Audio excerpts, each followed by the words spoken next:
మిత్రులారా, దేశాయి బీడీ కంపెనీ యాజమాన్యం బీడీ కార్మికుల సమస్యలు పరిష్కరించకుండా మొండిగా వ్యవహరించడాన్ని మేము తెలంగాణ ప్రగతిశీల బీడీ వర్కర్స్ యూనియన్గా యాజమాన్యానికి మేము గట్టిగా చెప్పదలుచుకున్నది ఏంటంటే, సమస్య ఏదైతే 10 రూపాయలు కార్మికుల దగ్గర కట్ చేస్తున్నారో ఆ కట్ చేయడాన్ని వెంటనే బందీ చేయాలి.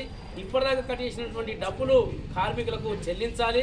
అట్లాగే తినుబండ వస్తువులు, స్వీట్లు, చిప్స్లు ఏదైతే ఉన్నాయో అవి వెంటనే బంద్ చేయాలా.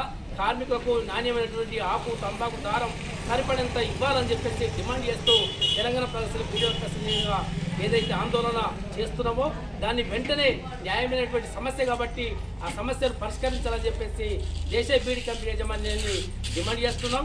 లేకపోతే పెద్ద ఎత్తున ఆందోళన చేయవలసి వస్తుందని చెప్పేసి కూడా యాజమాన్యానికి హెచ్చరిక తెలియజేస్తున్నాం.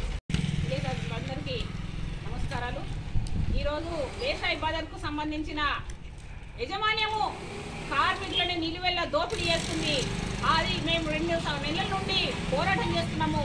తనను పిలిచినా కానీ పలకడం లేదు. ఎందుకంటే కొంతమంది అడిలో దొంగతనం చేస్తే ఈయన నడి ఒడ్డున పట్టపైలే దొంగతనం చేస్తున్నారు.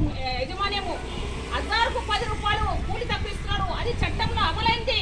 262 రూపాయలు ఖచ్చితంగా ఇవ్వాలి అజారు బీడీలకు అని చెప్పేసి ఉన్నప్పటికీ దాన్ని 10 రూపాయలు తక్కువ ఇస్తూ అట్లాగే నాసిరకం ఖరాబైన ఆకు, ముక్కుడు, పలుగుడు, దొడ్డు ఆకు కార్మికులకు ఇస్తే 500 గ్రాముల ఆకు అజారు చేస్తే 400, 300, 500 వెళ్ళే పరిస్థితి.